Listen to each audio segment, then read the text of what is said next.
What's good, fam? This is your main man, KCFL, King Seth for Life. Wrestling takes back in the building. So, I took a look at the Wrestlepalooza card, and ladies and gentlemen, I'm honestly here to tell you, it's just a super Raw and super SmackDown.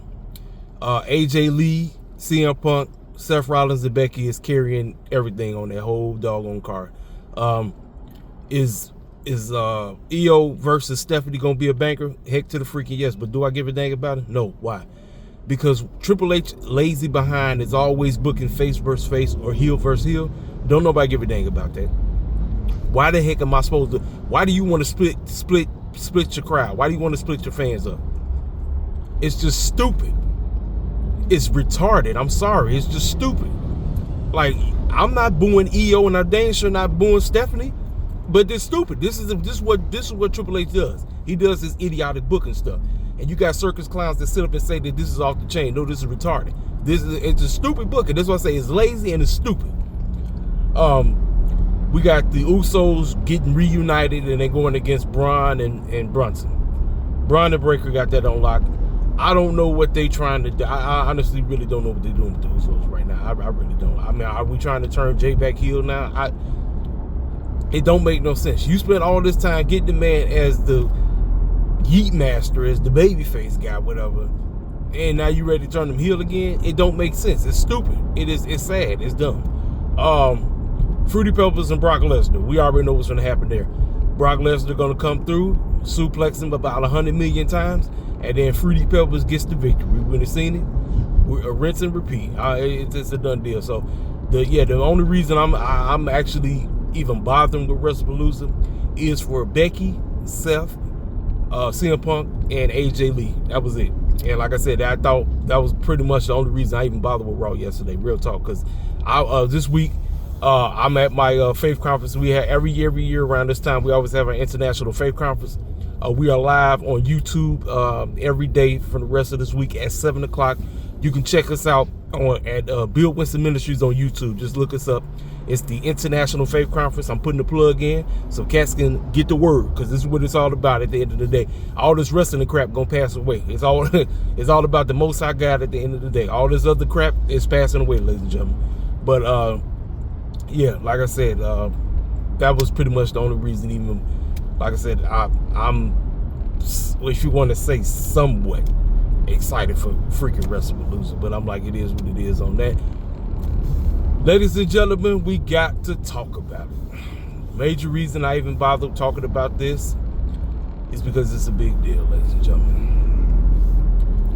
Unfortunate news for that boy Wardlow. Now we got the answer to why Wardlow has not been showing up. Ladies and gentlemen, Wardlow hurt himself. Now, I'm thinking, okay, maybe he was working out a little bit too hard or something. Ladies and gentlemen, he hurt himself right at Forbidden Door. It was right when he was starting to beat the brakes off of Prince Nana. There's a clip going viral online right now. It's a GIF. You can clearly see it. He tore his pec, or his rotator. He wanted to. And it looked like a regular, like, just punch down. It didn't look like it was nothing too crazy or nothing like that. And I'm just sitting up here saying, like, what kind of idiotic, crappy booking decisions was Tony Khan and them coming up with that Wardlow was not in agreement with? Because the only reason you sitting at home with nothing to do is the fact that you aren't in agreement with whatever Tony Khan and them was coming up with. That's the only reason. And it's sad that the moment the man is healthy and ready to go, he comes back and he's done. I don't know, ladies and gentlemen. I don't know. I honestly don't know if Wardlow in Wardlow in AEW. I don't know. It just might not be the place where he should be right now. You know, so maybe he heals up. You know, finish his contract up at AEW and then give WWE opportunity, give a chance, go to NXT and this go to NXT and this is if they don't have nobody to take Oba Femi down. But if Oba Femi is still holding on to that title, bring Wardlow in, have him take him down. And I got this straight from my man. Hey, shout out to my guy Ariel.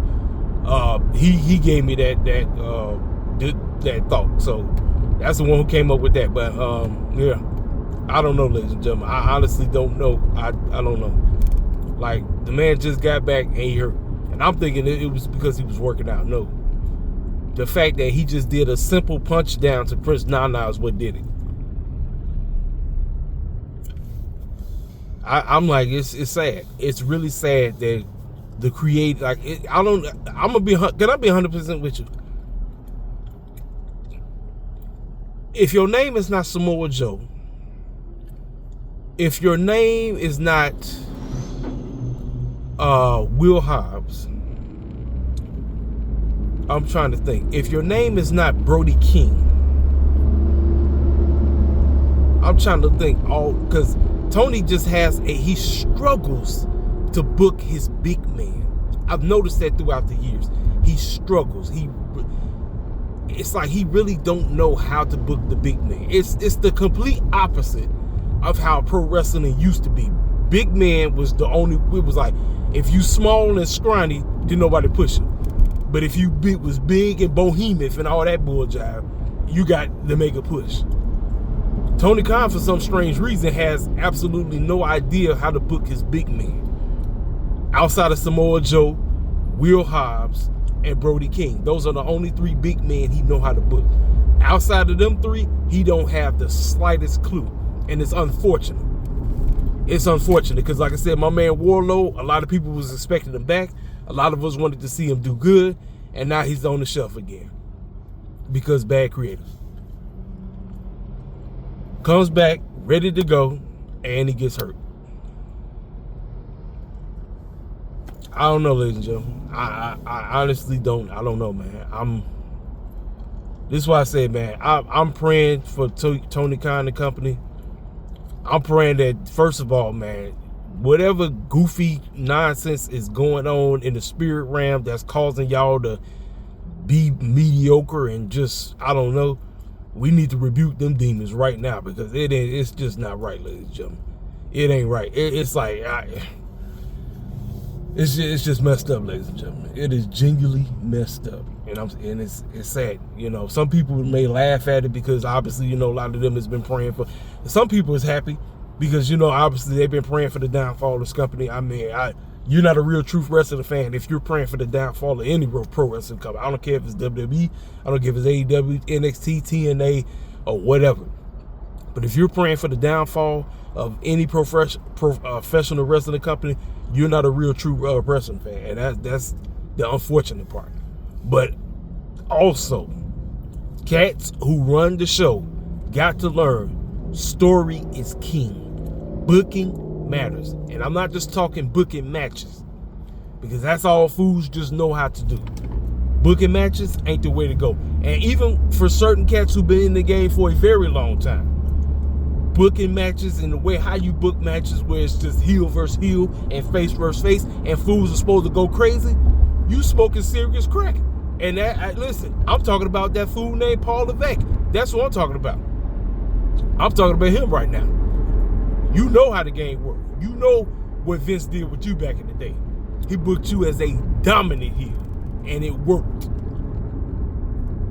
But for some strange reason, you keep putting face versus face and heel versus heel and expect fools to go crazy. It's asinine, ladies and gentlemen. It's insane. You are insane. I'm serious. It is insane. But for some goofy reason, fools just love to get this fool a pass because he's Paul Levesque. And that's just how the game works. Like I said, it's all about the game and how you play it. It's all about control, and any way you can take it. Guess what? That's exactly what that fool is on right now. This so-called show called Wrestlepalooza. Only matchup I told you I give a dang about is that doggone tag team match. That's the only match I care about.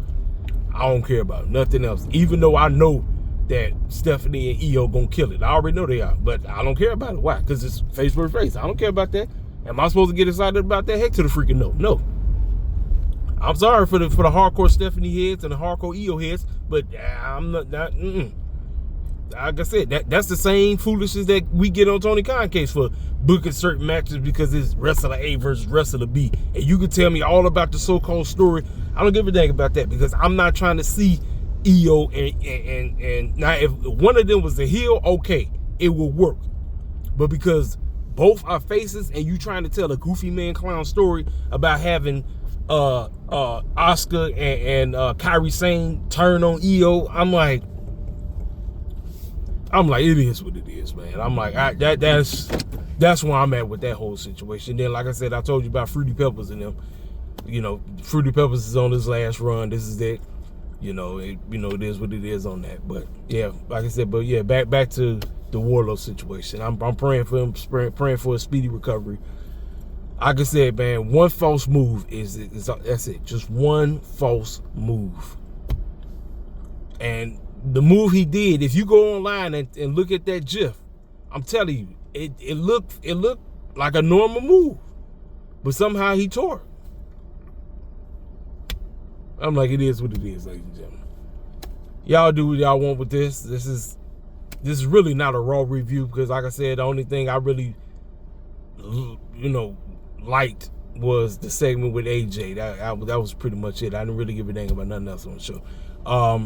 So, like I said, you can call this a recap, or you could just call KC's thoughts on AJ's promo or whatever, yeah, and the Wardlow. So I think probably this is just gonna be me.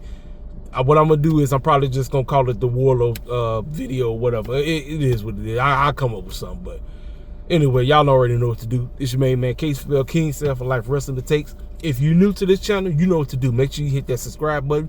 While you're at it, go ahead and hit that like and leave a comment on where your head is concerning Wrestlepalooza and just your thoughts on Mr. Wardlow and what he should do on his future endeavors as a pro wrestler. Should he leave AEW and try out WWE, or should he, when he come back, try this thing one more time and see if they can work it out or whatever? But I'm like, it is what it is, man. I'll let y'all catch later. I'll let your boy.